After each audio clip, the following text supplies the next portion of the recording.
শুভ অপরাহ্ন। আসসালামু আলাইকুম। কেমন আছো সবাই? আশা করি তো ভালো আছো।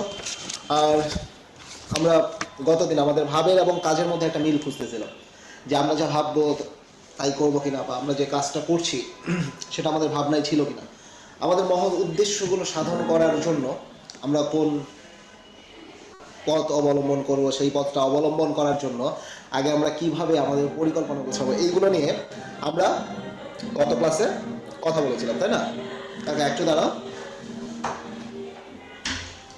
এই যে আমরা কথাগুলো বলেছিলাম, তো এটা নিয়ে আমরা পড়ছিলাম কাজী নজরুল ইসলামের অন্যতম একটা প্রবন্ধ।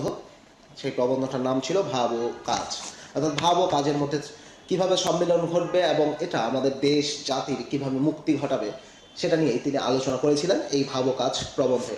তাহলে আমরা গতকালকে যে যতটুকু পড়েছিলাম সেটা রিভিশন সহ আমরা বাকিটুকু আজকে পড়ে ফেলবো, এবং সেই সাথে তোমাদের পরীক্ষার জন্য যেই জিনিসগুলো ইম্পর্ট্যান্ট, এখানে যেই শব্দগুলো ইম্পর্ট্যান্ট, যেই প্রশ্নগুলো তোমাদের আসতে পারে, সেটা নিয়ে আমরা আজকে কথা বলবো। ওকে, তাহলে আমরা আজকে চলে যাই একটু কাজী নজরুল ইসলাম সম্পর্কে আবার পড়ে নেই আজকে, যে কাজী নজরুল ইসলাম সম্পর্কে আমরা যা জেনেছি, তোমরা এর আগেই জেনেছো, ক্লাস 6-এ জেনেছো, 7-এ জেনেছো, আজকে আমরা আরেকটু জানি, গত ক্লাসে জেনেছো, আরেকটু জেনে নিই। ওকে, তাহলে এই ভাব কাজ লিখেছেন কাজী নজরুল ইসলাম। কাজী নজরুল ইসলামের পরিচয়টা আমরা কিভাবে পেয়েছিলাম, যে কাজী নজরুল ইসলাম মানে তিনি আসলে কি? প্রথম কথা হচ্ছে, আমরা কাজী নজরুল ইসলামকে দেখেছি একজন কবি। কি দেখেছি আমরা? একজন কবি। তারপরে দেখেছি তাকে একজন ঔপন্যাসিক। ঔপন্যাসিক আর কি দেখেছি? কাজী নজরুল ইসলামকে একজন প্রাবন্ধিক হিসাবে দেখেছি। প্রাবন্ধিক আর কি হিসাবে দেখেছি? কাজী নজরুল ইসলাম একজন গল্পকার। তারপরে আরো কাজী নজরুল ইসলামের আরো কিছু পরিচয় আছে, বলতে পারো কি? সৈনিক। ওকে, কাজী নজরুল ইসলামকে আমরা দেখেছি সৈনিক। আর কি দেখেছি? তারপরে মুয়াজ্জিন। দেখো, মুয়াজ্জিন। ও, আরেকটা ব্যাপার, তিনি গায়ক, তিনি গীতিকার,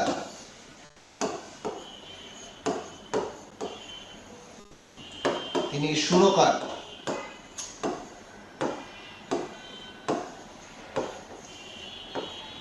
তাই না? এই জিনিসগুলো আমরা পেয়েছি, তাই তো? এই পরিচয়ের কাজী নজরুল ইসলাম আজকে আমাদের ভালো কাজ সম্পর্কে আবার বলবেন। তিনি গত ক্লাসে যতটুকু পড়েছিলাম বাকিটা আজকে আমরা পড়বো।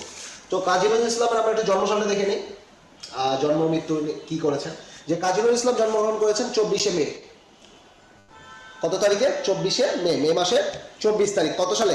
1899 সালে। এবং বাংলা যদি বলি, বাংলা হচ্ছে 11 জ্যৈষ্ঠ। কত জ্যৈষ্ঠ? 11 জ্যৈষ্ঠ 1306। 1306 বঙ্গাব্দ। এটা হচ্ছে বাংলা সাল আমাদের, ইচ্ছা বাংলা, এটা হচ্ছে ইংরেজি। আর তিনি জন্মগ্রহণ করেছেন পশ্চিমবঙ্গের বর্ধমান জেলার কথা আসানসোল মহকুমার চুরুলিয়া গ্রামে। কোন গ্রাম? চুরুলিয়া গ্রাম। তাহলে মহকুমা কি? আসানসোল। জেলা কি? বর্ধমান। রাজ্য কি? পশ্চিমবঙ্গ। দেশ কি? ভারত, তৎকালীন ভারত। কিন্তু এই কাজী নজরুল ইসলাম কিন্তু ভারতের নাগরিকত্ব থেকে 1976 সালে বাংলাদেশের নাগরিকত্ব নিয়েছেন, এবং তখন থেকে তিনি এই বাংলার মানুষ। ওকে, এরপরে যদি আমরা দেখি যে তিনি তার পিতার নাম আমাদের কাজী ফকির আহমদ। কাজী ফকির আহমদ। এবং তিনি কি ছিলেন? একজন মসজিদের ইমাম ছিলেন, এবং খুব অল্প বয়সে তিনি কাজী নজরুল ইসলামের যখন খুব অল্প বয়স, তখন তিনি মারা যান। এবং একেবারে অথই সাগরে তিনি পড়ে, মানে কাজী নজরুল ইসলামের পরিবার পড়ে যায়, মানে অভাব অনটনে তাদের দিন কাটতে থাকে। আর তার মায়ের নাম ছিল জাহেদা খাতুন। কি খাতুন? জাহেদা খাতুন। মায়ের নাম কি? জাহেদা খাতুন। আর এই যে তার পিতা মারা যাওয়ার পরে, মানে আমাদের কাজী ফকির আহমদ মারা যাওয়ার পরে যেটা হয়েছিল, যে এত অভাব ছিল, এত সমস্যায় তারা ছিল, এবং এই দুঃখের জীবনের জন্য আমরা কাজী নজরুল ইসলামের একটা নাম দিয়েছিলাম, সেটা হচ্ছে দুখু মিয়া। কি মিয়া? দুখু মিয়া। ওকে, এবং আমরা তাকে আরেকটা নামে চিনি তার সাহিত্যের জন্য, সেটা আমরা পরে আসছি। এরপরে দেখো, তার শিক্ষা জীবনটা কোথায় হয়েছিল, যে প্রথমেই তার বাবা যেহেতু মাজারে খাদেম ছিলেন এবং তার শিক্ষা জীবন শুরু হয়েছিল মক্তবে, এবং তারপরে রানীগঞ্জের সিরাজুল স্কুলে, তারপরে মাথুরের ইংরেজি স্কুলে, এবং সর্বশেষ হচ্ছে ময়মনসিংহ জেলার 30 সালের দড়িরামপুর স্কুল। মনে রাখবা, প্রথমটা হচ্ছে দড়িরামপুর, প্রথমটা হচ্ছে কি সিরাজুল রাজ স্কুল, তারপরটা কি মাথুরের ইংরেজি স্কুল, তারপরে হচ্ছে দড়িরামপুর স্কুল। এবং দড়িরামপুর স্কুল কোথায়? আমাদের ময়মনসিংহে। ওকে। এবং তিনি যখন মাথুরন কলেজে পড়ছিলেন, এগুলো আমরা বলেছিলাম যে মাথুরন স্কুলে যিনি তখন পড়াশোনা করেন এবং তিনি অষ্টম শ্রেণী পর্যন্ত কি বলে যে ষষ্ঠ শ্রেণী পর্যন্ত পড়াশোনা করার পরে তিনি হোটেলে কাজ করা শুরু করেন এবং সেখান থেকে চায়ের দোকানে কাজ করার সময় একজন দারোগার নাম কি বলেছিলাম, কোথায় পড়ার সময় এই মাথুরন উচ্চ স্কুলে পড়ার সময় তিনি একজন দারোগা রফিজুল্লাহর সাথে, তার সাথে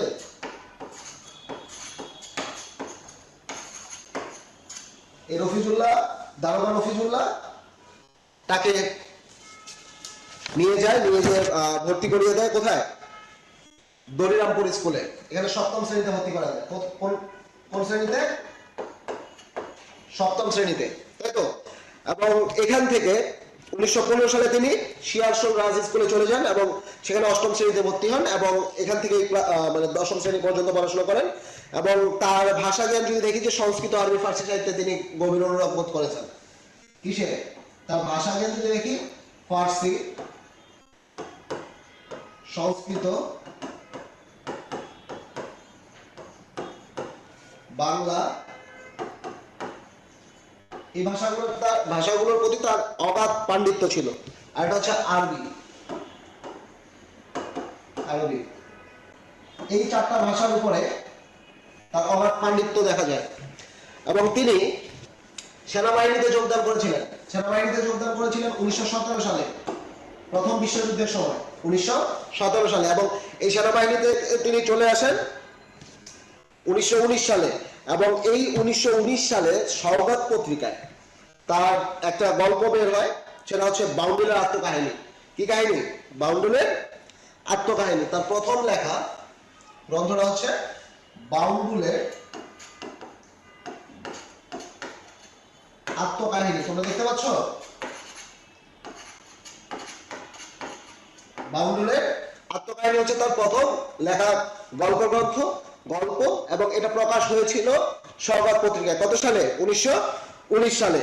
এবং তিনি 1920 সালে কি করলেন? সেনাবাহিনীর কর্মত্যাগ করলেন এবং কলেজ স্ট্রিটে এসে মুসলিম সাহিত্য পরিষদ যেটা, সেখানে যোগদান করেন এবং সেখান থেকে তিনি প্রথম কবিতা লেখেন বাঁধনহারা। তার প্রথম কবিতা হচ্ছে বাঁধনহারা।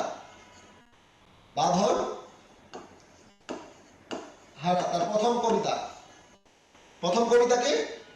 প্রথম কবিতা লিখে দিলাম বাঁধনহারা। আর এটা ছিল তার প্রথম গল্প।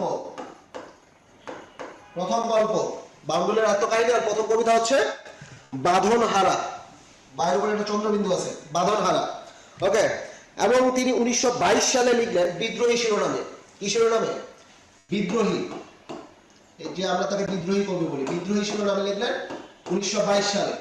কত সালে? 1922 সালে। এবং এটা প্রকাশ হয়েছিল বিজলি পত্রিকায়। কি পত্রিকায়?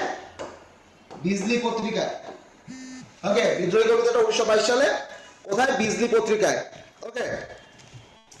তো এই যে লেখা, এর পাশাপাশি আমরা যদি দেখি তার শিশুতোষ গ্রন্থগুলো হচ্ছে কাব্যগ্রন্থ যদি দেখি ঝিঙে ফুল সঞ্চয়, এর বাইরে যদি দেখি আরো আছে পিলে পটকা, ঘুম জাগানো পাখি, ঘুম পাড়ানি মাসে মিশি। এবং যদি শিশুতোষ মানে শিশুদের জন্য, একদম কিশোরদের জন্য যদি নাটক লিখেছে সেটা হচ্ছে পুতুলের বিয়ে।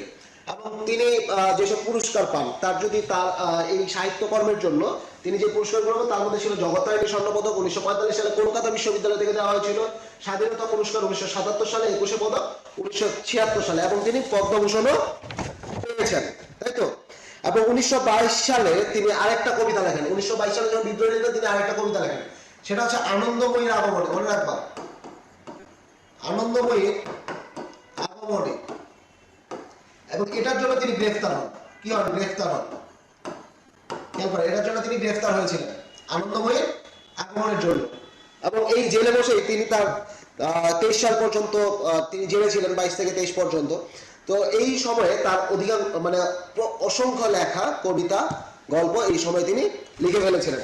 ওকে, এখন তার যদি আমরা মোটামুটি তার ইয়েগুলো দেখি, আমরা কাব্যগ্রন্থগুলোর নাম আমরা গত ক্লাসে পড়েছিলাম, যে সাম্যবাদী, ভাঙার গান, বিষের বাসী, সিন্ধু হিন্দোল, এগুলো পড়েছিলাম না? তারপরে আর কি পড়েছিলাম? দোলন চাপা পড়েছিলাম।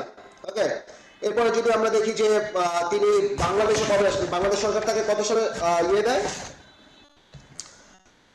1976 সালে তাকে নাগরিকত্ব দেয়, 1976 সালে, এবং ওই বছরে তিনি মারা যান। এবং তাকে তার যদি আমরা উপন্যাস দেখি, মৃত্যু ক্ষুধা আমরা পড়েছিলাম, তাই না? রুদ্রমঙ্গল তার একটা প্রবন্ধ আমরা গত ক্লাসে পড়েছি, এবং তিনি মৃত্যুবরণ করেছেন কত সালে? 1976 সালে 29 আগস্ট। 1976 সালে 29 আগস্ট কোথায়? বাংলাদেশে। এই ছিল, এটা আমরা গত ক্লাসে পড়েছিলাম। জাস্ট একটু কি করলাম, আমরা রিপিট করলাম, আবার পড়ে ফেললাম। আমরা এখন ভাবকাজ প্রবন্ধে চলে যাই। আমরা গত ক্লাসে ভাবকাজ প্রবন্ধে অনেকগুলো আমরা পড়েছিলাম, অনেকটুকুই পড়েছিলাম। আমরা আজকে শুরু থেকে আবার একটু দেখি যে আমরা কি কি পড়েছিলাম। যে শুরুটাই তিনি করেছিলেন যে ভাবে আর কাজে সম্বন্ধটা খুব নিকটবোধ হইলেও আদতে এই জিনিস দুইটায় কিন্তু আসমান জমিন তফাৎ। অর্থাৎ ভাব এবং কাজের মধ্যে তফাৎটা কিসের মধ্যে? আসমান আর হচ্ছে কি জমিন, এই দুইটার মধ্যে যে ব্যবধান, এরকম ব্যবধান হচ্ছে আমাদের কিসের মধ্যে? এটা যদি ভাব হয় তাহলে এটা হচ্ছে কাজ, অর্থাৎ ভাব ও কাজের মধ্যে পার্থক্যটা হচ্ছে এতটুকু, যে আসমান এবং জমিন তফাৎ। এবং ভাব জিনিসটা হচ্ছে কিসের মতো? পুষ্পহীন সৌরভের মতো, পুষ্পহীন সৌরভের মতো, আর্টিফিশিয়াল পারফিউম। যে ভাব শুধু আমরা ভাবি, এটা আমরা দেখতে পাই না, এটা কি শুধু আমাদের কল্পনা রাজ্যেই বিরাজ করে। এবং আমাদের কাজটা কি? আমাদের কাজটা হচ্ছে সৌরভবিহীন পুষ্প, সৌরভবিহীন পুষ্প। তিনি বলছেন যে তাই বলে কাজ মানে সৌরভবিহীন পুষ্প, এটা কিন্তু নয়, এটা ডাহা মিথ্যা কথা। আমি যেমন বললাম কাজটা কি সৌরভবিহীন পুষ্প, এটা মিথ্যা কথা, এটাও নয়। অর্থাৎ কাজটা হতে হবে সৌরভ যুক্ত পুষ্প, অর্থাৎ গোলাপের যেমন সুগন্ধ থাকে সেই সুগন্ধ থাকতে হবে। তাহলে তিনি ভাব এবং কাজের সম্পর্কটা বলেছেন যে ভাবটা কি সৌরভবিহীন পুষ্প,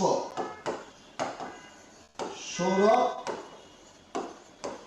বানানকে আমি ভুল করছি না, সৌরভবিহীন পুষ্প। আর এখন যদি আমরা কাজটা বলি ওনার মতো করে, তাহলে কাজটা হবে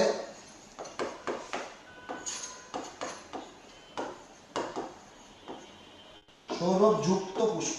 যদি আমরা বলি ওটা তো ঠিক এরকম, অর্থাৎ পুষ্প এবং সৌরভ দুইটাই থাকতে হবে, তাহলে আমাদের কাজ এবং উদ্দেশ্য সম্পন্ন হবে। এবং এখানে বলছে কাজ জিনিসটাই ভাবকে রূপ দেয়, অর্থাৎ ভাবটা আপেক্ষিক বিষয়, এটাকে রূপদান করে কে?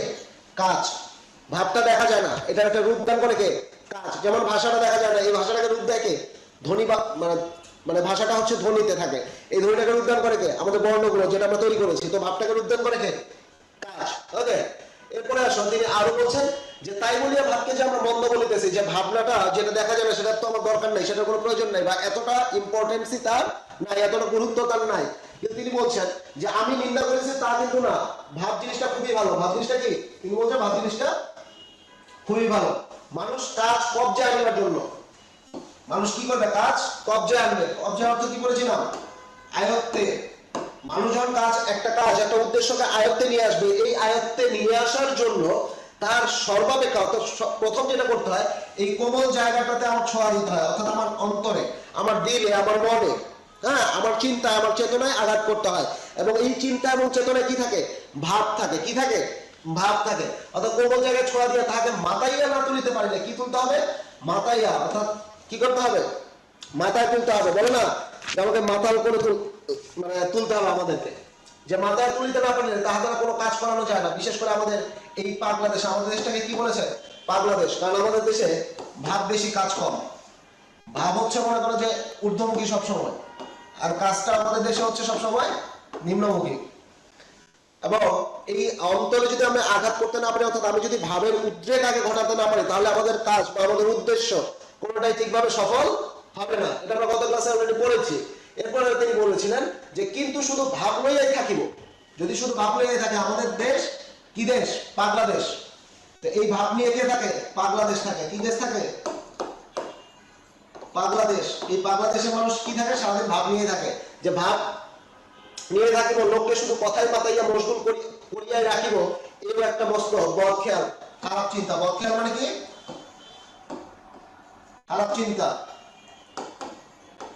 খারাপ চিন্তা। পথ খেয়াল মানে কি? খারাপ চিন্তা। এই ভাবকে কার্যের দাস রূপে, ভাবকে কি করতে হবে?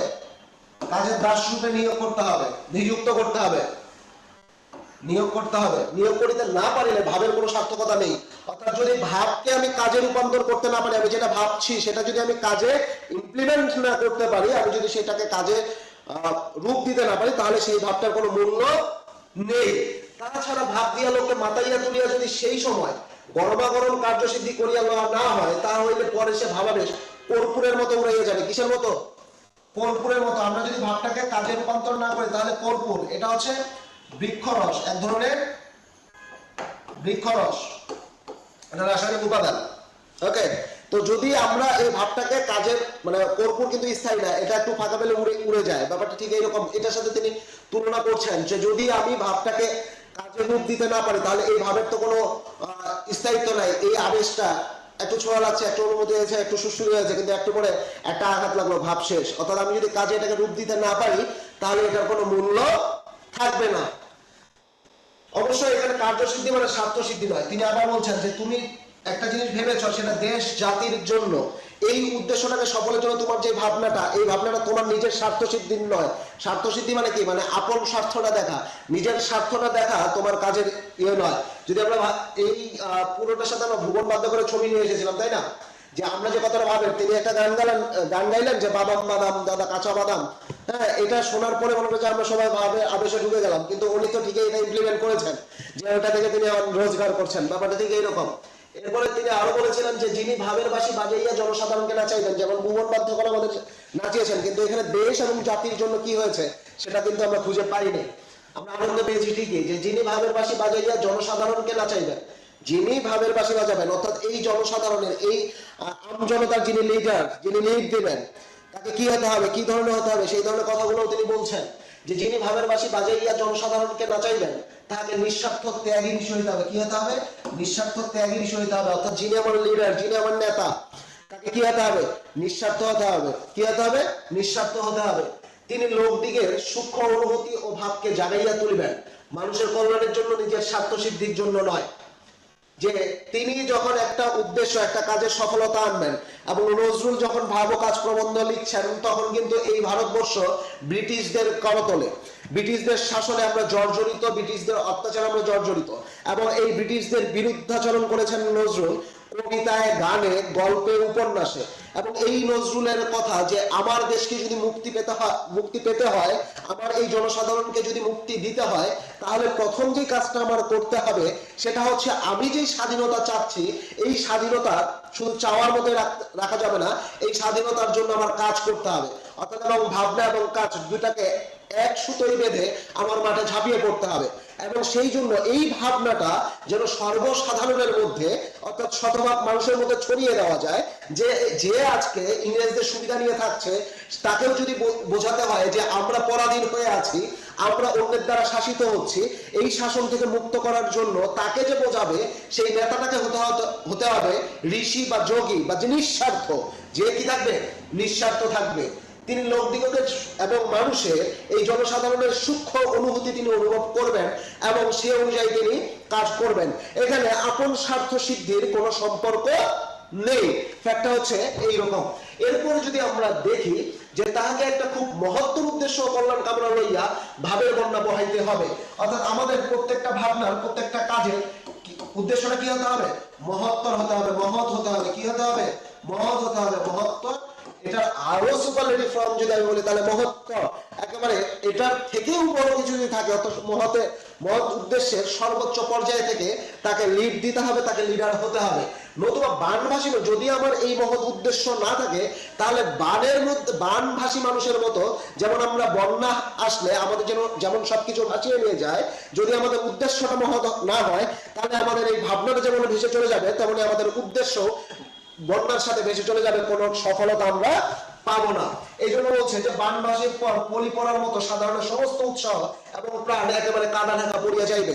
অর্থাৎ যদি আমার নেতা, আমার লিডার যদি আমাকে নেতৃত্ব দেয়, আমার মাঝে যদি ভাবের উদ্রেক ঘটায়, সেই ভাবটার যদি ইমপ্লিমেন্ট না হয়, সেটা যদি কাজে রূপান্তরিত না হয়, এবং এখানে যদি আমার নেতা ঋষি না হয়ে স্বার্থান্বেষী হয়, তাহলে আমার ভাব বা আমার কাজ, আমার উৎসাহ, এটা কি হবে, বন্যায় যেমন বন্যার পরে নদী থেকে ভেসে আসা পলিমাটি পুরো এলাকা ছেয়ে যায়, ঠিক আমার উৎসাহটা এই পলিমাটির নিচে পড়ে থাকবে।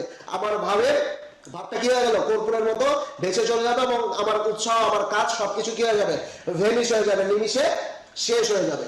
এরপরে তিনি বলছেন যে এই জন্য কেহ কেউ বলেন যে লোকের প্রবল অনুভূতিতে ঘা দেওয়া পাপ। দেখো এখানে কিন্তু ঘা দিচ্ছে, মাটিতে ঘা দিচ্ছে, মাটি কিন্তু মাটি প্রতিবাদ করছে না, মাটি সহ্য করছে। আমরা কিন্তু সবার, আমি ছাত্র যখন পড়ছিলাম সুনির্মল বসুর, তখন কিন্তু আমরা এই জিনিসগুলো দেখেছি। তোমরা যদি সুনির্মল বসুর কবিতাটা মনে রাখো, তাহলে কিন্তু এই মাটির সহ্য ক্ষমতা বা মাটির কোমলতার কথা তোমরা সহজে বুঝতে পারবে। তাই এখানে যে এই জন্য কেউ কেউ বলেন লোকের কোমল অনুভূতিতে ঘা দেওয়া পাপ। ওই যে একটা কথা আছে না, মন ভাঙলে তো মসজিদ ভাঙলে, ব্যাপারটা ঠিক এইরকম। যে কেননা অনেক সময় অনুপযুক্ততা প্রযুক্ত ইহা হইতে সুফল না বলিয়া কুফলেই ফলে। আমি একটা উদ্দেশ্য নিয়ে মানুষকে জাগালাম, কিন্তু সেই উদ্দেশ্য বা সেই ভাবটা জাগানোর পরে সেটাকে আমি ঠিক রাস্তায় না রেখে সেটা উল্টো পথে ঘুরে গেল, তখন কিন্তু সুফলের জায়গায় কুফলটাই আসবে বেশি। আজকে আমরা ব্রিটিশ থেকে মুক্ত হয়েছি, আজকের বাংলাদেশ পাকিস্তানের কবল থেকে মুক্ত হয়েছে, এটার পিছনে কিন্তু আমাদের ভাবের যেমন একটা প্রভাব ছিল, এবং আমাদের কাজের ভিতরে যে একটা সুতোয় গাথা, একটা বিনি সুতোয় মালা হয়েছিল, এটার এই ফল কিন্তু আমরা পাচ্ছি। আমরা স্বাধীন হিসাবে, স্বাধীন দেশ হিসাবে, স্বাধীন জাতি হিসাবে প্রতিষ্ঠা লাভ করেছে। তো আমরা কিন্তু সুফলটা পেয়েছি। কিন্তু যদি এরকম হতো যে আমাদের নেতারা আমাদেরকে ভাবের উদ্রেক জায়গায় দিয়ে, আমাদের ভাবটাকে জাগিয়ে দিয়ে তারা আপন আপন স্বার্থ নিয়ে বিদেশে পালিয়ে থাকতো, তাহলে কিন্তু এই কাজটা আর সম্ভব হতো না। অর্থাৎ আমাদের উদ্দেশ্য, আমাদের সফলতা কোথায় যে থাকতো, একেবারে নদীর পলির নিচে। ওকে, এরপর আমরা দেখি যে আগে হইতে সমস্ত কার্যের বন্দোবস্ত করিয়া বা কার্যক্ষেত্র তৈয়ার রাখিয়া তবে লোকদিগকে সোনার কাঠির ছোঁয়া দিয়া জাগাইয়া তুলিতে হইবে। তিনি বলছেন যে আমাদের ভাব এবং কাজের যে মহা উদ্দেশ্যগুলো দেশ এবং জাতির জন্য হয়, সেটার জন্য আমাদের এই কাজটা করতে হবে যে আগে আমার একটা কাজের ক্ষেত্র তৈরি করতে হবে। আমার আগে ভাবে আনতে হবে যে আমি কোন জায়গায় কোন সময়ে আমার শিষ্যদেরকে, আমার পেছনে যারা আছেন, যারা আমার সাথে কাজ করবেন, বা আমি যে কাজটা করব এই কাজটার পেছনে আর কি কি কাজ করবে, সেগুলোকে আমি কোন জায়গায় বসাবো, কোন সময় কোনটা করব, এটাকে আমাকে নির্দিষ্ট করতে হবে, এটাকে আমরা ফাইনাল করতে হবে, শেষ পর্যায়ে নিয়ে যেতে হবে। এবং তারপর ওই যে সোনার কাঠি, যে এক বাদশা ছিল যে ছুঁয়ে দিলে সোনা হয়ে যেত, তখন আমার এই ছোঁয়ার কাঠি, সোনার কাঠি বা জাদুর কাঠি আমার ছোঁয়াইতে হবে জনসাধারণের মাঝে। এবং আমি যখন জনসাধারণের মাঝে এই জিনিসটা ছুঁয়ে দিব, তখন কিন্তু সবাই এই ভাবটাকে কি করবে, পুরোপুরিভাবে ধারণ করবে এবং কাজের দিকে ঝাঁপিয়ে পড়বে। এরপর তিনি বলছেন নতুবা তারা যখন জাগিয়া দেখিবে যে এখন আমি কোনো আমার পরিকল্পনা নাই, কিছুই নেই, কিন্তু আমি বক্তব্য দিলাম যে দ্রব্য মূল্যের ঊর্ধ্বগতি রুখে দাও, কিন্তু কিভাবে রুখবে এটার কোনো উত্তর আমার কাছে নাই। আগে আমার এই উত্তরটা রেডি করতে হবে, এই উত্তরটা ঠিক রেখে তারপরে আমার স্লোগান দিতে হবে দ্রব্য মূল্যের ঊর্ধ্বগতি রুখে দাও, থামাতে হবে, সব জনতা এক হও। এইভাবে আমি স্লোগান দেওয়ার আগে আমার ওই কাজটা করতে হবে যে আমি কিভাবে এটা উত্তর দেব, বা এই কাজটা আমি কোথায় প্রয়োগ করব, কিভাবে এটা হওয়া সম্ভব। এখন আমি জাগিয়ে দিলাম যে তোমরা আমার সাথে আসো, আমরা এই দ্রব্যমূল্যের ঊর্ধ্বগতি আমরা রুখবো, এটা আমি করলাম, কিন্তু আমি জানি না কিভাবে রুখবো। যখন জনগণ জেগে যাবে, তখন কিন্তু আমার আর কোনো পথ থাকবে না। এবং তিনি এটাই বলছেন যে যখন তারা জেগে দেখলো যে আমরা অনর্থক জেগেছি, আমার জাগার কোনো অর্থ নেই, আমার পরিশ্রমটাই পণ্ডশ্রম, তখন তারা আবার ঘুমিয়ে পড়বে। এখন যখন তারা এই পর্যায়ে ঘুমিয়ে পড়বে, তখন তাদের অবস্থা হবে সেই মহাভারতের, মানে সেই রামায়ণের কুম্ভকর্ণের মতো। রাবণের একজন ভাই যে 6 মাস খাইতো, 6 মাস ঘুমাইতো, ব্যাপারটা ঠিক এইরকম হবে। এই জায়গা থেকে আমাদের বের হয়ে আসতে হবে। এবং যদি একবার ঘুমাইয়া পড়ে, তাহলে তাকে আমি যতই ডাকি, যতই আমি তাকে খোঁচা মারি, যতই তাকে আমি কাটুকুতু দেই, যতই তাকে আমি সুড়সুড়ি দেই, কোনো লাভ নাই। কেন লাভ নাই? কারণ তাকে আমি একবার জাগিয়েছি, ভাই সে দেখেছে এখানে কোনো কি নেই, ভবিষ্যৎ নেই, এই উদ্দেশ্যটা অসফল, এটার কোনো কি বলে যে আশার আলো আমি খুঁজে পাচ্ছি না। তখন আর এই আশার আলোর পথে সে আর কোনোদিন ফিরবে না। সে বাঁকা পথে, মানে উল্টো পথে সে যখন ফিরে যাবে, তাকে আর ফেরানো সম্ভব না। তোমরা হয়তো বা এই কথার বাস্তবতা মানে এই সময়ে দেখতে পাচ্ছ, এই বাস্তবতা প্রয়োগ। আমরা যদি তারপরে দেখি যে এখানে একটা ঘোড়ার ছবি দেখতে পাচ্ছ তোমরা, তাই না? যে কেননা তখন যে তাহারা জাগিয়া ঘুমাইবে এবং জাগিয়া ঘুমাইবে তাহাকে কেহই তুলিতে পারে না, তাহা অপেক্ষা বরং কুম্ভকর্ণের নিদ্রা ভালো। এই যে কুম্ভকর্ণের নিদ্রা ভালো, আমি বলেছিলাম কুম্ভকর্ণের কথা, সে ঘুম ঢোল কাশি বাজাইয়াও ভাঙানো বিচিত্র নয়। যে যখন তুমি একবার জাগাইছো যে ভাই তুমি উঠো, আমরা সামনের দিকে যাব, এই কাজটা করব, এখন মেহমান আসছে, আবার তুমি বলে আচ্ছা ঠিক আছে তুমি ঘুমা যাও, তোমার আর দরকার নেই। আর তুমি ঘুম থেকে তোমাকে বলছি যে মেহমান আসছে, তোমার শ্বশুর বাড়ি থেকে লোক আসছে, বিয়ের কথা চলতেছে, তুমি তো লাভ দিয়ে উঠছো, লাভ দিয়ে উঠার পরে এখন ব্যাপারটা হচ্ছে দেখছি আরে কেউ আসে না, আমার শুধু ঘুম থেকে জাগানোর জন্য এটা একটা এক্সকিউজ। তখন তো আমার আর ঘুমও পায় না, তখন আমি চোখ বন্ধ করে চুপচাপ। এখন আমি কিন্তু বুঝতে পারতেছি সে আবার ডাকতে আসবে, আসতেই পারে, তখন আমি জেগে জেগেই ঘুমাচ্ছি, আমি কিন্তু ঘুমাইনি কিন্তু আমি জেগে আছি। সে আমার যতই খোঁচা যতই ডাকুক আমার গায়ে পানি, আমি কিন্তু উঠবো না। ব্যাপারটা কিন্তু এরকমই ঘটবে, তা তুমি তো মাইন্ডসেট করে জানলে সেটা একবার মিথ্যা বলছে, ব্যাপারটা এরকম না। তো আমাদের এই যে কাজের উদ্দেশ্য, মানে আমাদের যে কাজ বা আমার যে উদ্দেশ্য, এই উদ্দেশ্য তার সফল হওয়ার নয়। যে বলছে যে কুম্ভকর্ণের যে নিদ্রা, যে ঘুম, সেই ঘুমটার মতোই তো আমার তখন ঘুম হয়ে যাবে, যে আমাকে ডেকে আর কোনো লাভ নেই।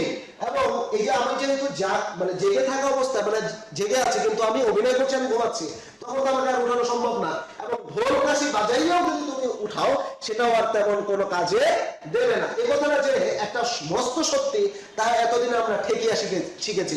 অর্থাৎ ভারতবর্ষের ওই সময় যে অবস্থা ছিল, বা যদি চিন্তা করো বর্তমান বাংলাদেশের অবস্থা, বর্তমান বিশ্বের প্রেক্ষাপট যদি তোমরা চিন্তা করো, তাহলে এই জিনিসটা কিন্তু একেবারেই সত্য যে আমরা অসংখ্য অসঙ্গতি দেখার পরে আমরা জেগে ঘুমাচ্ছি, আমাদের কিছুই করার নেই।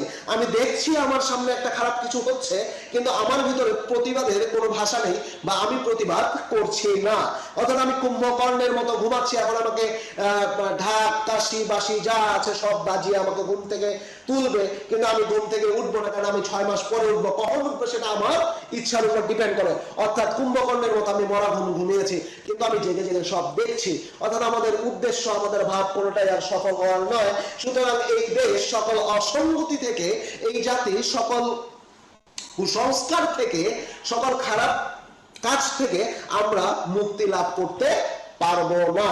ওকে, এরপরে তিনি বলছেন যে এই যে সেদিন একটা হুজুগে মাতিয়া হুড়মুড় করিয়া হাজার কত স্কুল কলেজ ছাত্রদল বাহির হইয়া আসিল, কই তাহারা তো তাদের এই সৎ সংকল্প, এই মহৎ ত্যাগকে স্থায়ী রূপে বরণ করিয়া লইতে পারিল না। কেন এমন সময় হইল? একটা সাময়িক উত্তেজনার মুখে এই ত্যাগের অভিনয় করিতে গিয়া স্পিরিটকে বিশ্রী ভাবেই না মুখ ভ্যাংচালো হইল, যাহার শুধু ভাবের চোটে না বুঝিয়া না শুনিয়া, শুধু একটা নামের জন্য বা বদনামের ভয়ে এমন করিয়া তাহাদের স্পিরিট বা আত্মার শক্তির পবিত্রতা নষ্ট করিলে তাহার কি দরকার পড়িলে আবার কাল এমনই করিয়া বাহির হইয়া আসিতে পারিবে? আজকে আমরা যাদের স্পিরিট নষ্ট করে দিচ্ছি, আজকে যাদের স্পিরিট, আজকে যাদের উৎসাহ, আজকে যাদের উদ্দীপনা ধ্বংস হচ্ছে, যাদের আত্মার শক্তি নষ্ট হয়ে যাচ্ছে, তাদেরকে দিয়ে কি আর আমরা কাজ করাতে পারবো? পারবো না। তাদেরকে সামনে ডাকলে সেই আত্মার পবিত্রতা আর তাদের থাকবে না। অর্থাৎ আমাদের উদ্দেশ্য অসফল হবে। কারণ আমি যখন ভেবেছিলাম এবং যেই ভাবনায় আমি তরুণ প্রজন্মকে আহ্বান করেছিলাম এবং এই ভারত স্বাধীনতার জন্য যখন আন্দোলন করছিলাম, সেই আন্দোলনের পর্যায়ে যখন আমি থেমে গিয়েছি, অর্থাৎ আমার ভাবনাটা যখন কর্পূরের মতো উড়ে গিয়েছে এবং আমার কাজের সফলতা যখন আসেনি, তখন এই একই কাজে নতুন প্রজন্মকে আবার ডাকা একেবারে নেহাত বোকামি ছাড়া আর কিছুই নয়। তিনি বলছেন তাহলে স্পিড অর্থ কি দাঁড়াচ্ছে? আমাদের উৎসাহ। স্পিড অর্থ কি? উৎসাহ, উদ্দীপনা।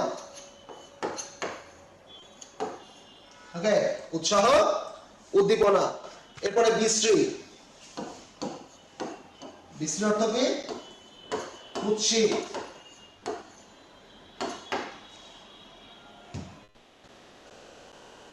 আচ্ছা, উচ্ছিত, ওটা রশ্মিকার হবে মনে রাখবা। তারপরে যে ভ্যাংচানো, মুখ ভ্যাংচানো তো তোমরা বুঝোই। ওকে, এই হচ্ছে ব্যাপার। এরপর যদি আমরা দেখি যে তিনি আরো কি বলছেন, আজ যাহারা মুখে চাদর জড়াইয়া কর্ণকার ত্যক্ত বিশ্ববিদ্যালয়ে আবার মুখটি চুন করিয়া ঢুকিল, তার দেশের সত্যিকার ডাক আসিলে তাহারা কি আর তাহাতে সাড়া দিতে পারিবে? হঠকারিতা করিয়া একবার যে ভোগটা ভুগিল বা ভ্রমণ করিল, তাহলে অনুশোচনাটা তাহারা কিছুতেই মন হইতে মুছিয়া ফেলিতে পারিবে না।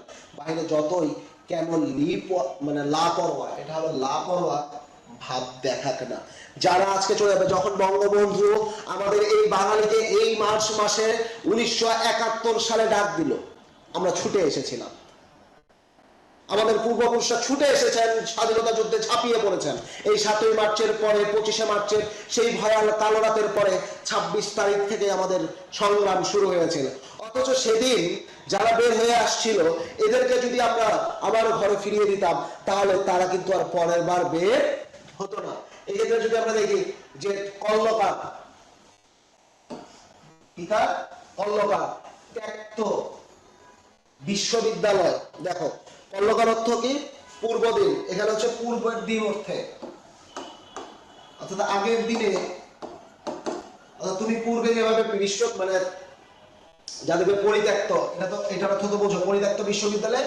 আবার যখন পূর্ব দিন, যখন আবার আগের দিন যারা যখন এই মুখ, তাদের উদ্দেশ্য, তারা যেই ভাব চিন্তা করে এসেছিল, তাদের যে ভাবনা ছিল, এটা থেকে যখন তারা আসলো, এই আসার পরে তাদেরকে তুমি ফিরিয়ে দিলা, এরপরে তুমি হঠাৎ করিয়া আবার ডাকিলা, তাহলে তারা আর আসবে না। যদিও তাদের থাকবে, হ্যাঁ আসবো আসবো, কিন্তু তাদের ওই আশাটা আর হবে না। এরপরে তিনি বলছেন, কি বলছেন? এখন সত্যিকার ডাক শুনিয়া প্রাণ চাহিলেও সে লজ্জায় তাহাতে আসিয়া যোগদান করিতে পারিবে না। যে এখন যদি, যখন মিথ্যা ডাকে সে মানে এসেছে, এখন সত্যিকার তুমি ডাক দিচ্ছ, এই ডাকে কিন্তু সে আর কি আসবে না। মনে রাখবা, সে আর আসবে না। কেন আসবে না? কারণ সে একবার কি হয়েছে, তোমার কথায় বিশ্বাস করে সে একবার ধোঁকা খেয়েছে। এখন দেখো, এই রূপে আমরা আমাদের দেশের প্রাণ শক্তি, এই তরুণদের স্পিডটাকে কুব্যবহারে আনিয়া মঙ্গলের নামে দেশের মহাশত্রুতা, মঙ্গলের নামে আমরা কি করছি? কিসের নামে? মঙ্গলের নামে আমরা কি করছি? মহাশত্রুতা সৃষ্টি করছি, অর্থাৎ তাদেরকে এই দেশে শত্রু বানিয়ে ফেলছি। কিসের শত্রু? ভালো একটা উদ্দেশ্যের, ভালো একটা কাজের শত্রু বানিয়ে ফেলছি। এবং শত্রুতা সাধনাই করিতেছি কিনা, যে রাগিবার কথা নয়, এখন ইহা রীতিমতো বিবেচনা সাপেক্ষ। যে আমরা যে বারবার তাকে ডেকে যদি আনি, কিন্তু আমাদের উদ্দেশ্য যদি সফল না হয়, আমরা যেটা ভাবছি সেটা যদি আমাদের মুক্তি দিতে না পারে, তাহলে এই প্রজন্মকে, এই তরুণদেরকে এই দেশের ভালো উদ্দেশ্যগুলোর, ভালো ভাবনাগুলোর, ভালো কাজের দিকে ধাবিত করার যে কথাগুলো আমি পরবর্তীতে বলবো, সেটার সাথে আমি কি শত্রু বানিয়ে ফেলছি কিনা, এটা কিন্তু আমাদের ভাববার বিষয়। এবং শত্রু কিন্তু আমরা করে ফেলছি, এটাই আমরা সিদ্ধান্ত দিতেই পারি যতটুকু আমরা করে ফেললাম। যে আমাদের এই আশা ভরসা স্থল যুবকগণ, তারা এই যুবকগণ এত দুর্বল হইল কি রূপে, বা এমন কাপুরুষের মতো ব্যবহার করিল কেন? সে কি আমাদের দোষে নয়? আজকে যে আমাদের ভিতরে স্পিড নষ্ট হয়ে গিয়েছে, আমাদের যে উৎসাহ উদ্দীপনা নষ্ট হয়ে গিয়েছে, আজকের সমাজে যত অসঙ্গতির বিরুদ্ধে আমাদের দাঁড়ানোর ক্ষমতা হারিয়ে গিয়েছে, এটার ভুলটা কি আমাদের যুবকগণের, আমাদের তরুণ সমাজের? তা কিন্তু নয়। এই অপরাধটা আমাদের। আমরা যারা নেতৃত্ব দিচ্ছি, এখন আমি তোমাদের শিক্ষক, তোমাদের পড়াচ্ছি, আমি তোমাদেরকে ডাকলাম যে মহৎ উদ্দেশ্য, মহৎ কাজে, মানে মহৎ উদ্দেশ্য আমাদের মহৎ কাজ করাতে পারে। আমাদের কাজ যেন আমার একার স্বার্থে না হয়। আমি যখন যেটা করছি, যেটা ভাবছি, শুধু আমার একার স্বার্থ হাসিলের জন্য না হয়, সেটা যেন সর্বসাধারণের হয়, সেটা যেন সমাজের হয়, সেটা যেন জাতির হয়। এই কথাগুলো আমি বলছি, কিন্তু আমি নিজে সেটা ইমপ্লিমেন্ট করছি না, সেটার প্রয়োগ করাচ্ছি না। এবং তোমরা নিজেরাই দেখছো যে আমার শিক্ষক আলিসা শুধু নিজের স্বার্থের জন্য এই কথাগুলো বলে যাচ্ছেন, এই জিনিসগুলো আমাদের শেখাচ্ছেন, এই জিনিসগুলো পড়াচ্ছেন। তাহলে একটা সময় তোমরা আর আমার কথা শুনবে না। এবং পরবর্তীতে যদি তোমাদের এই মহৎ উদ্দেশ্য সাধনের জন্য কোনোদিন ডাকা হয়, বা তোমরা যদি নিজেরা যাওয়ার চিন্তাও করো, তখন তোমরা আমার সেই বকে যাওয়া যে সিদ্ধান্ত, বকে যাওয়া যে উদ্দেশ্য, যেটা অসৎ কর্মে রূপান্তরিত হয়েছে, যেটা অসম্পূর্ণ কর্মের পথে চলে গিয়েছে, যেটা সেই কর্মটা আমি সম্পন্ন করতে পারি নাই, সেটার কথা তোমাদের মনে পড়বে। এবং তোমরা কি প্রতিনিয়ত ভেঙে পড়বে, এবং তোমাদের উদ্দেশ্য আর সফল হবে না। তোমাদের ভাবনাও আর পবিত্র, তোমাদের আত্মার শক্তি, আত্মার পবিত্রতাও নষ্ট হয়ে যাবে। এবং এই দোষটা হবে পুরোটা কি আমার, অর্থাৎ তুমি এই জীবনটাকে, এই দেশে, এই সমাজে নিয়ে যাবে দুর্বলতার জায়গা, অর্থাৎ তুমি দুর্বল হয়ে পড়বে তোমার আত্মার শক্তিতে। এরপরে আরো যদি দেখি যে সাপ লইয়া খেলা করতে গেলে তাকে দস্তুর মতো সাপুরে হওয়া উচিত। এখন কেউ যদি সাপ খেলে, যদি সাপুরে হয়, তাহলে রীতিমতো দোস্তর মতো কি রীতিমতো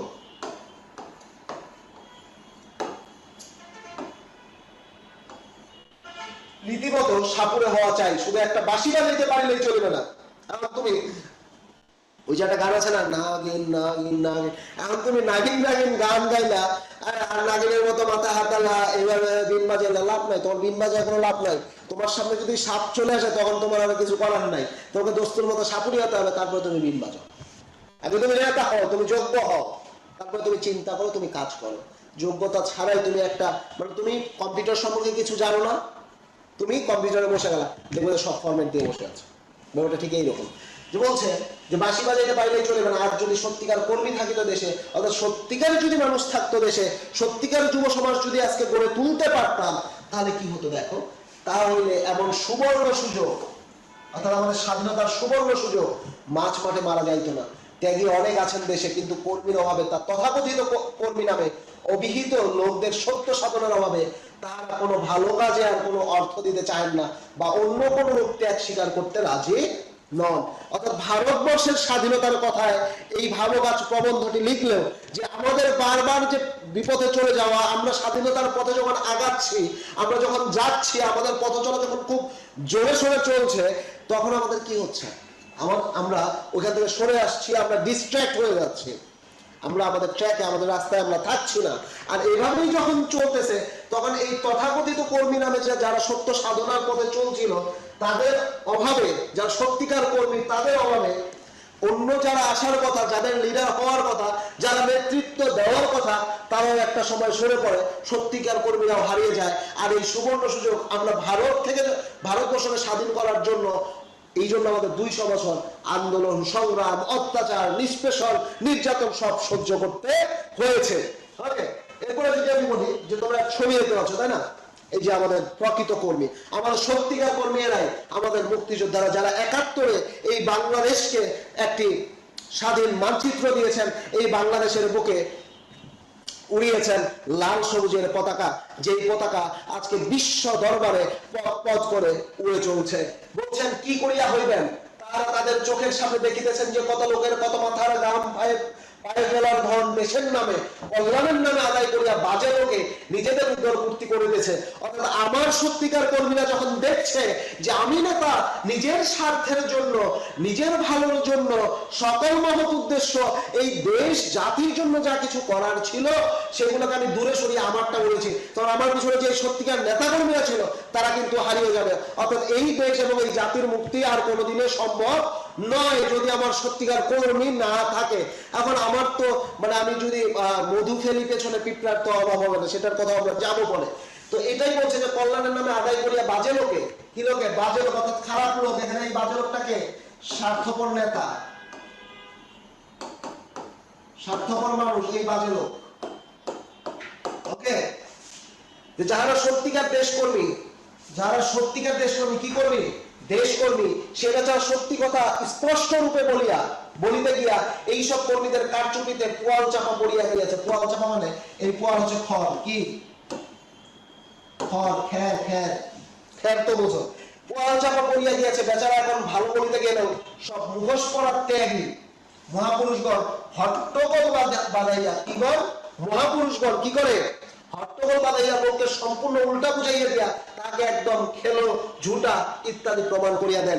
অর্থাৎ এই দেশে যারা সত্যিকার দেশ নিয়ে চিন্তা করছে, যারা সত্যিকার দেশপ্রেমিক, যারা এদেশের সত্যিকার কর্মী, যার ভাব এবং কাজের মধ্যে এক বিনিসুতোর মালার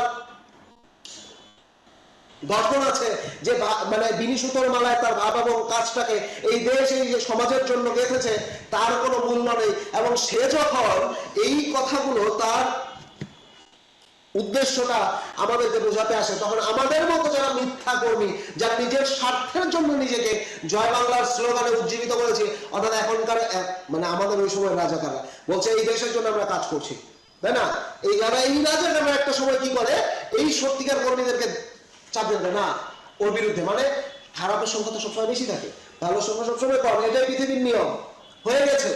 আমরা করেছি, আমরা খারাপের দিকে বেশি ঝুঁকছি। অর্থাৎ এই যে ভালোটা ছিল সেও একটা সময় খেরের তলেই পড়ে যায়, তার আর কোনো উঠার জায়গা নেই। এরপরে দেখো যে সহজ জনসাধারণের সরল মন এসব না ধরিতে পারার দরুন তাহাদের মন অতি অল্পেই ওই সত্যিকার কর্মীদের বিরুদ্ধে বিষাইয়া ওঠে, 10 চক্রে ভগবান ভূত, দেখো 10 চক্রে ভগবান ভূত কথাটা মস্ত সত্যি কথা। অর্থাৎ ওই যে 10 জন শয়তান যখন থাকে, এই মানে 9 জন মানে 9-10টা শয়তানের খেলায় চক্করে পড়ে ওই যে একজন ভগবান ছিল, একজন যে সত্যিকারের মানুষ ছিল, সে এক সময় পোয়াল চাপা পড়ছে, না হলে ওই ভূতদের সাথে মিলেই তার থাকা লাগছে, এছাড়া কোনো উপায় তার নেই। অর্থাৎ সত্যিকার কর্মীরা দিন দিন প্রতিনিয়ত এভাবেই হারিয়ে যাচ্ছে। তা হইলে এখন উপায় কি? এই জায়গা থেকে আমাদের উত্তরণের উপায়টা সম্পর্কে তিনি প্রশ্ন করেছেন যে তাহলে এখন আমাদের উপায় কি? এক সহজ উপায় এই যে এখন হইতে জনসাধারণ বা শিক্ষিত কেন্দ্রের উচিত ভাবের আবেগে অতিমাত্রায় বিহ্বল হইয়া কাণ্ডাকাণ্ড ভালো মন্দ জ্ঞান হারাইয়া না ফেলা। অর্থাৎ এখন আমাদের এটা উচিত যে আমার নেতা ডাক দিয়েছে, আমি এই স্বাধীনতার জন্য লড়বো, আমি দ্রব্যমূল্যের ঊর্ধ্বগতির বিরুদ্ধে লড়বো, কিন্তু এটা শুনেই আমি উদ্বেলিত হয়ে গেলাম না, আমিও লাফাইতে চলুন জয় বাংলা, আমার নেতা অমর হোক, আমার নেতা এটা, আমার নেতা ওটা, দ্রব্যমূল্য ঊর্ধ্বগতি বাড়াইতে হবে, কমাইতে হবে, এটা ওটা সব স্লোগান দেওয়া শেষ। এই যে আমার ভাবের উদ্বেগ, এই যে অতি উৎসাহী, এই অতি উৎসাহটা আমাদের দমাতে হবে, আমাদের ঠেকাতে হবে। ওকে, আচ্ছা এখানে একটা ছবি দেখতে পাচ্ছ তোমরা, ছবিটা খুব অস্পষ্ট তাই না? এটা ঝাপসা, একটা আবছা, একটা মানুষ বসে বসে ভাবছে তাই না? এখানে প্রাবন্ধিক বলছেন যে ভাব জিনিসটা মদের নেশার চেয়ে দারুণ। ভাব জিনিসটা কি? মদের নেশা। তিনি মদের সাথে তুলনা করেছেন। কিসের সাথে তুলনা করেছেন? মদের সাথে তুলনা করেছেন। ভাব জিনিসটা কিসের মতো? এই মদের নেশার মতো। কিসের মতো? মদের নেশার মতো। এবং পার মাতালরা বলে মদ খাও, কিন্তু তোমাদের জন্য মদে না খায়। কথা হচ্ছে তোমরা মদ খাও, কি খাও? মদ খাও, কিন্তু মদ যেন তোমাদের না খায়। তুমি মদ খাও, মাতলামি করো, তোমরা ভাবো, কিন্তু এই ভাবের দিকে এমন ভাবে পতিত হলো না যেই ভাবটার উদ্দেশ্যই সফল হওয়ার নয়, যেই ভাবটা জাতি এবং দেশের জন্য, মানুষের জন্য, সমাজের জন্য অকল্যাণকর, সেই মদটা যেন তোমাদের এসে না ধরে। তোমরা মদ খাও, কোনো সমস্যা নেই। তিনি এটা বলছেন, এখানে মদ খারাপ জিনিস সেটা উদাহরণটা টেনেছেন, কারণ এটা দিয়ে খুব সুন্দরভাবে বোঝানো যায় যে মাতাল হও, কিন্তু ভাবের জায়গাটাকে ঠিক রেখে মাতাল হও। মদটা যেন, তুমি মদকে নেশা করবে, নেশাটা মানে মদ যেন তোমাকে নেশা করতে না পারে। ব্যাপারটা ঠিক এইরকম। তিনি একটা খারাপ জিনিস নিয়ে সুন্দরভাবে উদাহরণ দিয়েছেন। বলছে আমরাও বলবো ভাবের সুরা পান করো ভাই, কিন্তু জ্ঞান হারাইও না। অর্থাৎ তুমি ভাবছো, তুমি উৎসাহী হচ্ছ, এত অতি উৎসাহী হও না যে তোমার এই উৎসাহটা একদিন ক্যান্সারে পরিণত হবে। অর্থাৎ তুমি সুরা পান করো, লিমিট রাখো, দু একদিন যখন প্রয়োজন। আমাদের হোমিওপ্যাথিক ওষুধ তো অ্যালকোহল দরকার, তুমি অ্যালকোহল নাও ঔষধ হিসাবে, কিন্তু মদ নেশা হিসাবে তুমি আর নিও না। তাহলে তোমার পতন, তোমার দেশের পতন, তোমার ধর্মের পতন, মনুষ্যত্বের পতন। যে তুমি যদি তাই করো, তাহলে এই দেশ, ধর্ম, জাতি, তোমার সমাজ সবকিছুর পতন হবে। অর্থাৎ ভাবের দাস হইও না, ভাবকে তোমার দাস করিও না। ভাবের দাস হওয়া যাবে না। আমাদের কি হতে হবে? আমাদের ভাবটাকে দাস বানাতে হবে। এরপরে দেখো তিনি আরো বলছেন, কর্মে শক্তি আনিবার জন্য ভাব সাধনা করো, স্পিড বা আত্মার শক্তিকে জাগাইয়া তোলো, কিন্তু তাই বলিয়া কর্মকে হারাইও না। অর্থাৎ তুমি ভাববে, কর্মে শক্তি আনিবার জন্য তোমার ভাব সাধনার প্রয়োজন আছে, এবং সেটা তুমি করো। এই সাধনাটা তুমি করো, কি করো? ভাব সাধনা করো, কিন্তু তাই বলে ওই ভাবের মধ্যে জায়গা থেকে তুমি কর্মকে হারাবে না। কি?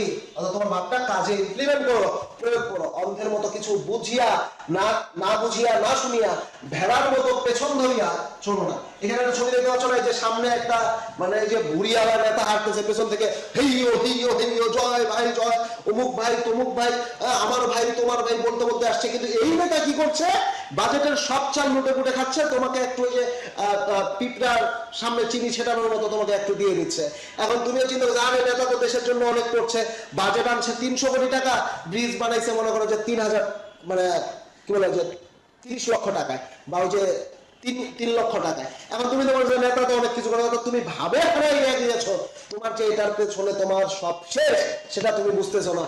এটাই আমাদের প্রাবন্ধিক বলে যে ভেড়ার মতো পিছন ধরিয়া এইভাবে ভাবের পেছনে এইভাবে দৌড়াইও না, তুমি কর্মে সেটাকে আগে ইমপ্লিমেন্ট করো, নিজের বুদ্ধি, নিজের কর্মশক্তিকে তুমি জায়গায় তোলো। কি বলছে তিনি? কি জায়গায় তুলতে বলেছেন আমাদের? একটা হচ্ছে বুদ্ধি, আর একটা হচ্ছে কর্মশক্তি। তোমার এই ব্যক্তি স্বাতন্ত্র্যই দেশকে উন্নতির দিকে কোন ব্যক্তি স্বাতন্ত্র? অর্থাৎ তোমার বুদ্ধি এবং তোমার কর্মশক্তি এই দেশকে কি করতে পারে? উন্নতির দিকে নিয়ে যেতে পারে, মুক্তির দিকে নিয়ে যেতে পারে। শুধু তোমার মুক্তি দেবে না, এই দেশ, এই সমাজ, এই জাতির মুক্তি দেবে। এইসব জিনিস ভাবাবিষ্ট না হইয়া চক্ষু বুঝিয়া হয় না, যে ভাবে আবিষ্ট হয়ে চোখ বুঝে এইসব কাজ হয় না। তোমার বিবেক, তোমার বুদ্ধি কাজে লাগাতে হবে এবং তোমার কর্মশক্তিকে তোমার জাগাতে হবে, বাড়াতে হবে। এরপরে দেখো এই মানুষটাকে বলেছি না, একটা ছবি দেখতে পাচ্ছ, এই মানুষটা ভারতের একজন, যিনি একটা গোটা পাহাড় কেটে একটা রাস্তা তৈরি করেছিলেন সরকার যখন কথা শুনছিল না। এবং এটার উপরে কিন্তু একটা সিনেমা আছে, তোমরা নওয়াজউদ্দিন সিদ্দিকীর একটা সিনেমা তোমরা পাবা, সেই সিনেমাটার নাম এই মুহূর্তে আমার মনে নাই, তোমরা এখানে দেখতে পারো যে একটা পাহাড় সে মানে কাটার চেষ্টা হয়, যে মানে অনেক দূর দিয়ে তাদের গ্রামে ঘুরে যেতে হয়, তারা শহরে যেতে পারে না, ব্যবসা বাণিজ্য করতে পারে না, এই সব কিছু মিলে তারা এখানে মানে তিনি তখন এই মানুষটা উদ্যোগ নিয়েছিলেন যে তিনি একা পাহাড় কাটা শুরু করবেন, এবং সবাই তাকে পাগল বলেছিল, কিন্তু দেখেছে যে তিনি আসলে আসল, তিনি পাগল না। বলছে যে কবর বাঁধিয়া কার্যে নামিয়া পড়িতে হইবে এবং নামিবার পূর্বে ভালো করিয়া বুঝিয়া শুনিয়া দেখিয়া লইতে হইবে ইহার ফল কি। অর্থাৎ আমি যখন ভাববো এবং আমি যখন কর্মে নামবো, অর্থাৎ আমার ভাবের প্রয়োগ করবো, তখন আগে আমার ভাবতে হবে আমি যার পিছনে ঘুরতেছি সেটা সঠিক কিনা, এই বেলায় কি চোর কিনা, দুর্নীতিবাজ কিনা। অর্থাৎ আমাদের ভারত স্বাধীন ভারতের আগে যখন আমরা ব্রিটিশের করতলে তাদের অত্যাচার, নির্যাতন নিষ্পেষণে যখন আমাদের একেবারে খারাপ অবস্থা, তখন এই ঘটনাগুলো ঘটেছে। এবং এটার উপরে আমাদের প্রাবন্ধিক কাজী নজরুল ইসলাম এই বিষয়টার অবতারণা করেছে। বলছে শুধু হরের মতো বা উৎমসারের মতো, মানে নেতা বলছে আয় জলিলের বাড়ি ঘেরাও কর, আমিও মনে হচ্ছে খালি গায়ে দৌড়। নেতা বলছে ছিলাম গোসলে, একটা তোয়ালে করেছিলাম, ওই অবস্থায় আমি দৌড় দিছি। এই উৎমসারের মতো শুধু ছুটলেই হবে না। আর এই উৎমসারের মতো, যে উৎমসার কি করে, সাধারণ সারা কি করে, একটা দেওয়াল পেলে গায়ে এরকম করে মানে ঘষে গা চুলকায়, চুলকায় মনে করে যে চামড়া ছিঁড়ে ফেলছে, এইরকম অবস্থা। যে শুধু হরের মতো বা উপসারের মতো দেয়ালের সঙ্গে গা ঘাসে গিয়ে নিজের চামড়া তুলিয়া ফেলা হয় মাত্র, আমরা যে চিন্তাগুলো করি, দেয়াল প্রভু কিন্তু দিব্যি দাঁড়াইয়া থাকেন, অর্থাৎ সামনে যে বাধাগুলো এগুলো আজীবন ওইভাবেই থাকে। তো আমাদের আগে কি করতে হবে, আমাদের কর্মটা ওইখানে, যে আমি উপরে দেওয়াল ধাক্কায় কোনো লাভ নাই, আমার শাবলটা চালাইতে হবে একদম এই নিচে, এই মানুষটা যেভাবে পাহাড় ভেঙেছেন এই পাহাড়ের জায়গায় আমার শাবল চালাতে হবে একদম ওই দেয়ালের গোড়ায়। এরপরে বলছে তোমার বন্ধন ওই সামনের দেওয়ালকে ভাঙিতে হইলে একেবারে তার ভিত্তি মনে, কি মনে, ভিত্তি মনে বেসমেন্টে তোমার কি মারতে হবে, শাবল মারতে হবে, হাতুড়ি নিয়ে নামতে হবে, শাবল নামতে হবে। আর তুমি এইখানে যতই ঘষো, বাধাকে যতই ঘষো, তোমার ভাবনায় কোনো লাভ নাই। অর্থাৎ তোমার কর্মশক্তি জাগাতে হবে এবং তোমার ভাবনার প্রয়োগ ঘটাতে হবে, এই কর্মের সাথে একটা সংযোগ ঘটাতে হবে, এবং এই সংযোগের মধ্য দিয়ে তুমি যখন শাবল নিয়ে সেই দেওয়ালের গোড়ায় আঘাত করবে, সেই বেসমেন্টে আঘাত করবে, সেই বেসমেন্টটা খুব সহজেই ভাঙতে পারবে এবং গোটা দেওয়াল, অর্থাৎ সকল বাধা বিপত্তি, অর্থাৎ সকল মন্দ যা কিছু আছে সবকিছুর ধ্বংস অনিবার্য হয়ে উঠবে। এরপর তিনি বলছেন, আবার বলছি, এত কথা বললাম তোমার ভাব ও কাজ নিয়ে, তোমার উদ্দেশ্য এবং কর্মশক্তি নিয়ে, আবার বলছি আর ভাবের ঘরে চুরি করিও না, যে শুধু ভাবছো ভাই ভেবে ঘুরে পড়ছো, ওই যে গান আছে না, তুমি মোর জীবনের ভাবনা হৃদয়ের সুখের দোলা, মানে সালমান শাহ যখন গান গাচ্ছে তখন ওই যে আরেক নায়িকা সে শুধু ভাবছে যে সে সালমান শাহের সাথে ঘুরে ঘুরে নাচছে, কিন্তু সালমান শাহের সাথে এদিকে 7 মিনিট প্রেম হয়ে গেছে। তাহলে ওই নায়িকাটার অবস্থা কি? এই অবস্থাটা যেন আমার না হয়, এই ভাবনায় যেন ঘুরে, এই ভাবনায় চুরি করে আমি যেন শান্তি না খুঁজি। আগে ভালো করিয়া চোখ মেলে দেখো যে সালমান শাহ কি করছে, ওর উচিত ছিল সালমান শাহকে কারোর সাথে প্রেমে জড়াইছে কিনা, তার নিয়ে ভাবনাটা পরে আমি করি, যে কার্যের সম্ভাবনা অসম্ভাবনার কথা, অর্থাৎ কাজটা হবে কিনা না হবে এই কথা অগ্রে বিবেচনা করিয়া কি করতে হবে, অগ্রে মানে এখানে আগে বা পূর্বে বিবেচনা করিয়া পরে কার্যে নামিলে তোমার উৎসাহ অনর্থক নষ্ট হইবে না। যখন আমি আগে বিবেচনা করব আমার কাজের বর্তমান ভবিষ্যৎ এবং অতীত নিয়ে আমি চিন্তা করার পরে আমার উদ্দেশ্য, আমার চিন্তা, আমার প্ল্যান, আমার পরিকল্পনা যখন আমি প্রয়োগ করব, তখন এই ভাবনা, এই পরিকল্পনা অনর্থক যাবে না বা এটা নষ্ট হবে না। মনে রাখিও, তোমার স্পিড বা আত্মার শক্তিকে অন্যের পররচনায় নষ্ট করিতে তোমার কোনো অধিকার নাই। অর্থাৎ তোমার আত্মাটাকে তুমি যদি নষ্ট করো, আমাদের প্রাবন্ধিক কবি নজরুল বলেছেন, আমাদের প্রাবন্ধিক কাজী নজরুল বলেছেন, যেটা পাপ, শুধু পাপ না, এটা মহাপাপ। যদি তোমার স্পিডটাকে তুমি নষ্ট করো, তোমার আত্মার শক্তিটাকে যদি তুমি নষ্ট করো, তাহলে এই আত্মার শক্তি তোমার একার নয়, এই আত্মার শক্তি তোমার দেশ, তোমার জাতির।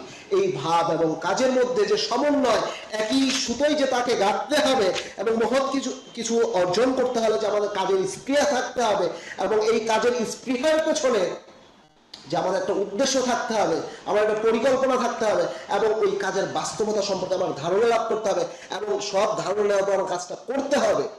না করলে আমার ভাবনাটা যেমন কর্পূরের মতো করে যাবে, আমার কাজটাও জলাঞ্জলি যাবে। অর্থাৎ আমার এই কাজের উপর, আমার ভাবনার উপর কি পড়বে?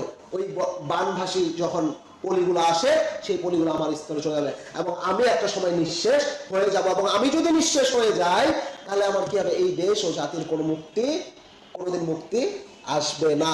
এই দেশ এবং জাতিকে মুক্তি দিতে হলে, এই দেশ জাতি সমাজের জন্য কিছু করতে হলে আমাদের যেমন কাজ করতে হবে, আমাদের ওই নেতৃত্ব নির্বাচন করতে হবে যে নেতৃত্ব আমার ভাবনা, আমার কাজের সফলতা দিতে পারবে।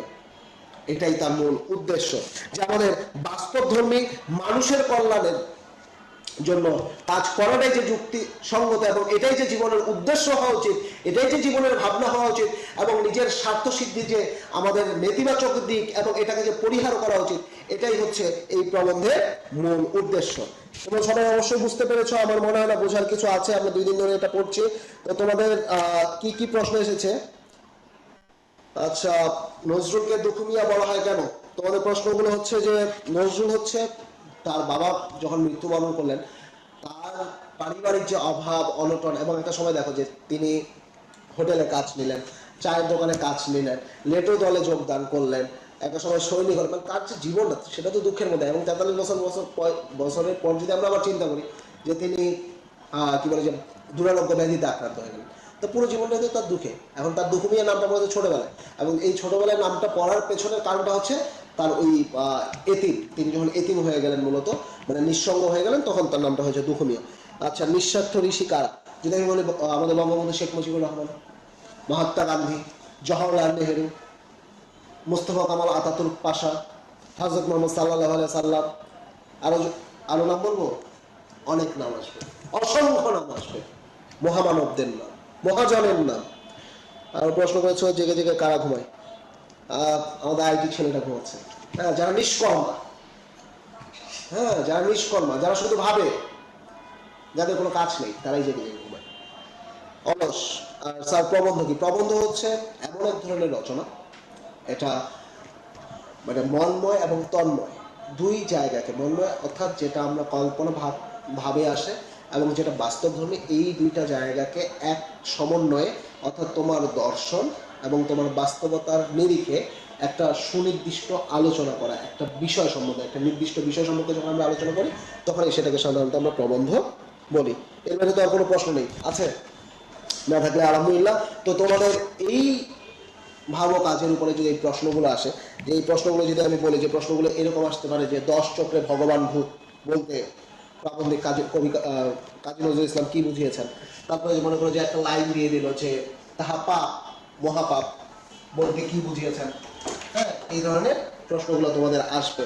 তারপরে যদি যদি বলি যে আরেকটা হতে পারে যে ভাবের সোনা পান করো ভাই, কিন্তু জ্ঞান হারাইও না। এটা কিন্তু আগের লাইনে আমরা দেখেছি না, যে ভাবের সোনা পান করো ভাই, জ্ঞান হারাইও না। এটা একটা প্রশ্ন হতে পারে, অনুধাবনমূলক প্রশ্ন। তারপরে এইভাবেই তোমাদের এমসিকিউগুলো, তোমাদের সৃজনশীল প্রশ্নগুলো সাজানো হবে। তো তোমরা আমাদের যে রিসোর্স আছে সেখানে তোমরা অনুধাবনমূলক প্রশ্ন কিছু পাবে প্র্যাকটিস করার জন্য, এবং আমাদের স্মার্ট বুকে তোমরা যাবা, সেখানে তোমরা আমাদের এমসিকিউ অর্থাৎ বহু নির্বাচনে তোমরা নিজেদের যাচাই করবা যে এতক্ষণ আলী স্যার কী পড়ালেন 2 দিন ধরে, তোমরা সেখানে সব কিছুই পাবা। আর আমাদের আগামী শনিবার থেকে নতুন রুটিনে ক্লাস হবে, সেই অনুযায়ী আমরা ক্লাসগুলো করবো, এবং তোমাদের যেভাবে ভালো হয়, স্কাই এডুকেশন চাচ্ছেই যে সেভাবেই আমরা তোমাদের সাথে একসাথে হাঁটি। এখানে আমি শেষ করছি আজকের মতো। সবাই ভালো থেকো, স্কাই এডুকেশনের সাথে থেকো, এই বলে শেষ করছি। আল্লাহ হাফেজ।